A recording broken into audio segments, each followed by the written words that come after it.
On ne peut vraiment pas dire que chez moi c'était ce que les gens appellent un feu de paille, ni un enthousiasme puéril qui m'est entraîné.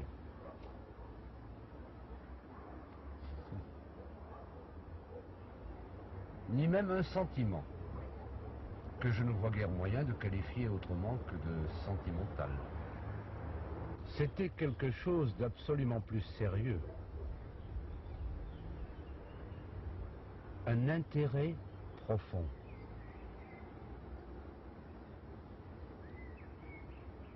Je voulais en avoir le cœur net.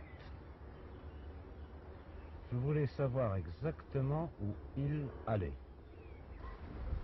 De son côté, quand il m'a appelé, je me suis bien forcé de supposer que, distinctement, il savait ce qu'il faisait.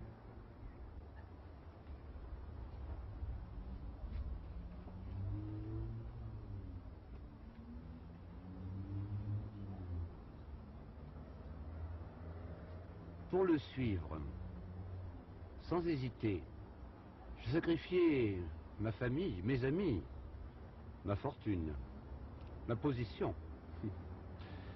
Il y a eu toujours eu chez moi une espèce de curiosité scientifique ou psychologique, appelez ça comme vous voudrez, et en même temps un goût d'aventure et de spéculation. Toutes ces histoires de domaines mystérieux, de perles inestimables, de royaumes imminents dont les charges nous seront réparties, tout cela était de nature à éveiller dans le cœur d'un jeune homme les plus nobles sentiments. J'ai mordu à l'hameçon.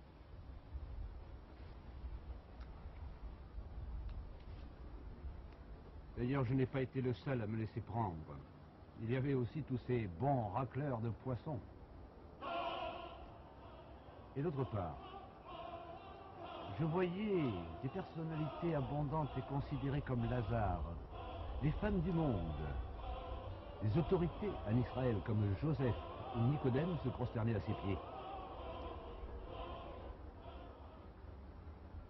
On ne sait jamais. Après tout, depuis que les Romains sont arrivés, on peut dire que l'on en a vu de toutes les couleurs.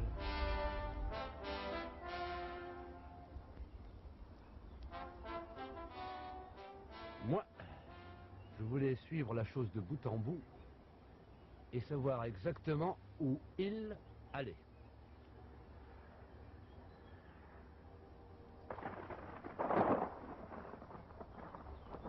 J'ose dire que des 12, c'était moi, de beaucoup, le plus instruit et le plus distingué. J'étais un crédit pour la troupe. Évidemment, il y avait Simon-Pierre. On n'aurait pas eu le cœur de le chasser ou de lui refuser la première place. Il n'y avait qu'à regarder ses bons yeux de chien affectueux et cette grimace d'enfant qui va pleurer quand on lui faisait des reproches. Ça lui arrivait plus souvent qu'à son tour. Moi, j'ai toujours été correct. J'avais mon service, voilà tout. Il ne fallait pas m'en demander plus. Sans cela, c'est le désordre. On appréciait tout de même mon jugement, mes manières, ma connaissance du monde et des écritures, mon savoir-faire avec les clients. J'ai été un des premiers à passer apôtre, un de ceux à qui on a passé une corde autour du cou, ce que vous appelez aujourd'hui une étole. J'étais ce que l'on appelle un bon administrateur. C'était ma spécialité. Bon, évidemment, c'est beaucoup plus distingué de ne pas toucher à l'argent. Mais il faut bien que quelqu'un s'en préoccupe. Et il vaut mieux que ce ne soit pas le plus manchot. On ne peut vivre éternellement en se remplissant les poches des épis qui vous tombent sous la main. Les propriétaires finissent par vous regarder d'un drôle d'air.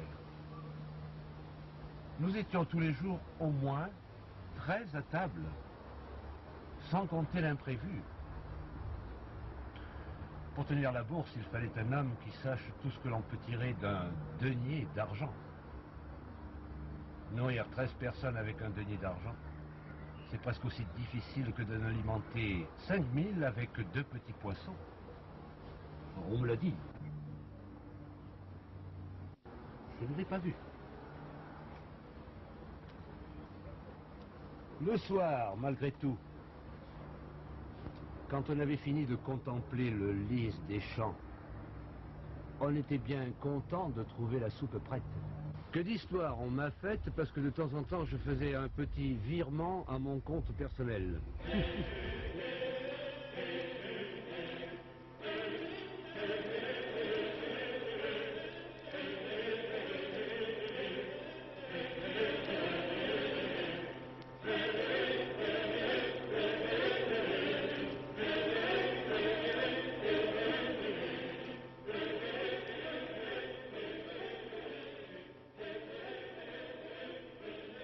Erat enim latro.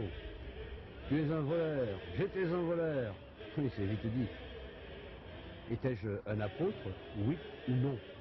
N'avais-je pas à tenir mon rang? Et d'autre part, n'est-il pas écrit au livre du Deutéronome 25:4, tu ne liras pas la bouche du bœuf triturant?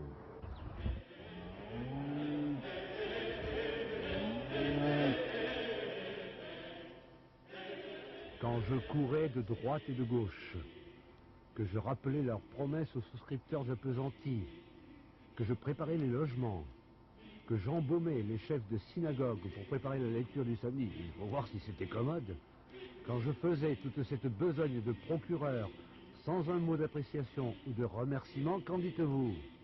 Triturais-je ou ne triturais-je pas? Moi, j'ai le ferme sentiment que je triturais.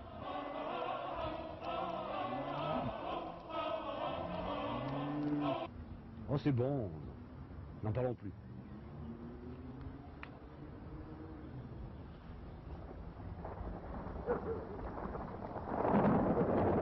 Ça ne fait rien, je suis content d'avoir été là et d'avoir vu tout ça. Vous me demandez si j'ai vu des miracles. Bien sûr que j'en ai vu. Nous ne faisions que ça. C'était notre spécialité. Les gens ne seraient pas venus à nous si nous n'avions pas fait de miracles. Il faut avouer que dans les premiers temps, cela fait une forte impression. Mais c'est étonnant comme on s'y habitue. J'ai vu des camarades qui bâillaient et qui regardaient le chat sur le mur pendant que des files de paralytiques se levaient au commandement.